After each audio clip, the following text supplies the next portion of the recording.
دورے چترال کی دوسری رات پر واقع نسر گول میں اپنے دوست کریم اللہ کی رہائش گاہ میں گزری۔ رات کے اندھیرے میں نسر گول کے آخری حصے تک کریم اللہ کی موٹر بائک کے سرخ بتی کے پیچھے کئی سوچوں اور خیالوں میں گم سم چلتا رہا۔ ایک خوبصورت رہائش گاہ پہنچ کر تھکاوٹ یک دم دور ہوئی، مگر فطرت کی سحر تاری کا سفر شروع ہوا۔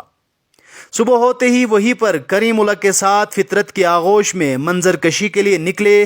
کریم نے بتایا کہ نسر گول کیا تاریخی پس منظر رکھتا ہے۔ جہاں تک آپ نے یہ نسر گول کی تاریخ پوچھی ہے تو اس کی اگر ہم یہاں کے جو فوک لور ہے اس کا جائزہ لیا جائے تو یہ کلاش دور سے یہ آباد ہے۔ یہاں پر کلاش دور کے آثار بھی ملے ہیں، اور اس کے علاوہ یہاں کے جو قصے کہانیاں ہیں اس میں کلاش دور کا ایک تذکرہ ملتا ہے۔ اس کی تاریخ کم از کم 1000 سال کم از کم پرانی ہے۔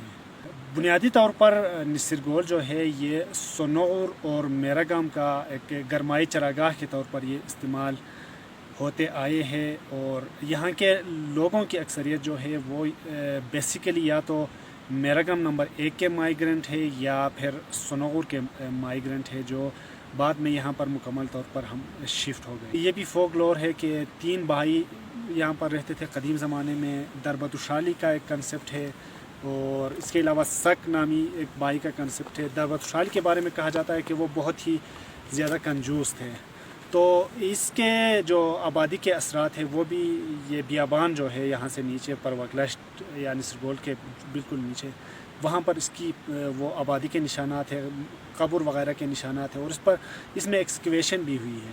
مارچ 1895 عیسوی میں رابرٹسن اور جو دوسرے انگریز گلگت شندور کے راستے یہاں سے آ رہے تھے، تو یہاں پر نسر گول میں انگریزوں اور شیر افضل کے حامیوں کے درمیان یہاں پر ایک جنگ ہوئی تھی، جس کو انگریز مورخین نے بھی اور جو وہاں کے اس دور کے لکھنے والے ہیں انہوں نے کوٹ کیا ہے۔ شیر افضل کے حامیوں اور انگریزوں کے درمیان یہاں پر جنگ ہوئی تھی، جس کو جنگ نسر گول کہا جاتا ہے۔ تو اس میں انگریزوں کو فتح حاصل ہوئی، اور شیر افضل جو کہ شاہ امان الملک کا بھائی تھا، ان کے حامی جو ہے وہ یہاں سے فرار ہو گئے، تو ان کو شکست ہو گئی۔ تو رابرٹسن کی کتاب میں بھی اس میں ہے۔ یہ نسر گول بنیادی طور پر ابھی یہ تین چھوٹے چھوٹے ہاتھ میں منقسم ہے۔ اصل جو نسر گول ہے یہ علاقہ یہ قدیم الایام سے آباد ہے۔ اس کی آبادی کوئی 8-10 گھرانے ہیں۔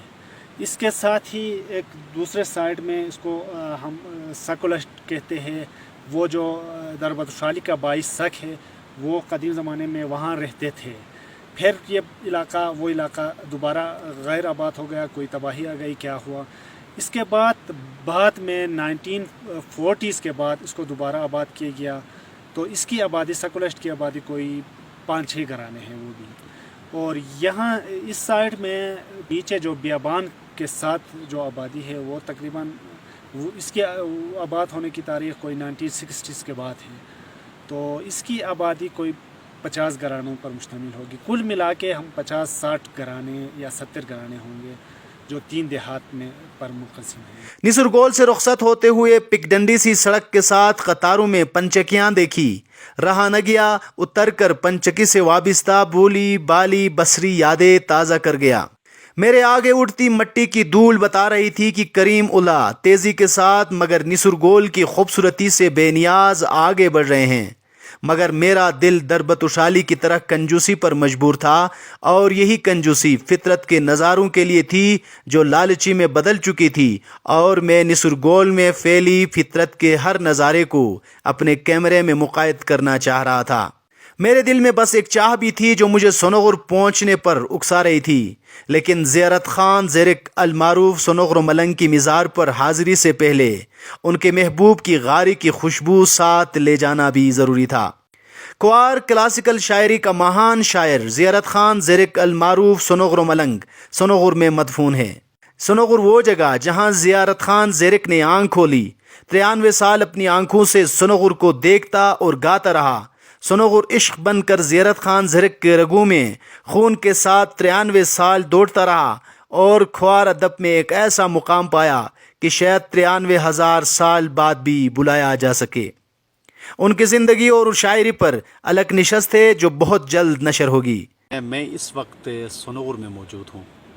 سنوغر وہ جگہ جہاں سنوغر کے ملنگ زیرت خان زیرک رہا کرتے تھے، اور انہی کے نام سے یہ علاقہ کھوار ادب میں ایک خاص مقام و مرتبہ حاصل کر چکا ہے۔ میں اسی جگہ موجود ہوں جہاں زیرت خان زیرک اپنی زندگی کے آخری لمحات میں اس علاقے کو آباد کیا۔ میں سوچ رہا تھا اس پورے علاقے کو وزٹ کرنے کے بعد، جہاں انہوں نے ایک ایریگیشن چینل نکالا، بڑی محنت کے بعد اس علاقے کو، اس خطے کو آباد کرنے کی کوشش کی، مجھے یہ خیال آ رہا تھا کہ کاش وقت رک جاتا اور زیرت خان زیرک انہی خوبصورت اشجار کے سائے میں رہ کر ہمیشہ ہمیشہ کے لیے زندہ ہوتا۔ لیکن انسان کے لیے وقت متعین ہے، اور محدود وقت کے اندر انسان زندگی گزارتا ہے، لیکن محدود وقت کے اندر زیرت خان زیرک المعروف سنوغر و ملنگ نے وہ کام کیا جو رہتی دنیا تک کھوار ادب میں ایک خاص مقام و مرتبے کے ساتھ زندہ رہے گا۔ زیارت کی مزار کی زیارت کے بعد ان کے آبائی گھر خورگول میں ان کے جائے پیدائش میں چند ساعتیں گزارنے کے بعد ہم نے بونی کی طرف رخت سفر باندھ لیا۔